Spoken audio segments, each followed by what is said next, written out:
প্রধানমন্ত্রী গ্রাম সড়ক যোজনা রাস্তা নিম্নমানের হওয়ায় ক্ষোভ দেখালেন গ্রামবাসীরা।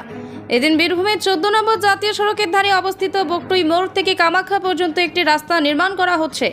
এই রাস্তা নিম্নমানের হওয়ায় 5টি গ্রামের গ্রামবাসীরা ক্ষোভ দেখায়। তাদের দাবি যে রাস্তাটি করা হচ্ছে সেটি সম্পূর্ণ নিম্নমানের সামগ্রী দিয়ে, যেটি নাকি হাত দিয়ে করলে উঠে যাচ্ছে রাস্তার সামগ্রী। তাই তাদের দাবি যে সকল কাজ হচ্ছে এই রাস্তা নিম্নমানের সামগ্রী দিয়ে সেটি যেন সঠিক পদ্ধতিতে হোক। দেখেন, এই রাস্তা গত প্রায় 8-9 মাস ধরে রাস্তার কাজ চলছে। প্রায় মানুষ অভিযোগ জানাচ্ছে এবং ম্যানেজার যারা আছে, যারা রাস্তার কাজের সঙ্গে যুক্ত, তাদেরকে সকলকেই মানুষ জানাচ্ছে, কিন্তু কোনো ভ্রুক্ষেপ করা হচ্ছে না।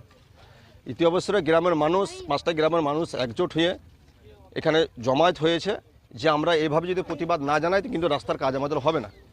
গ্রামের এবং 5টা গ্রামের মানুষের প্রতিবাদ এরা এটাই জানাতে চাইছে যে রাস্তায় যে মোতাবেক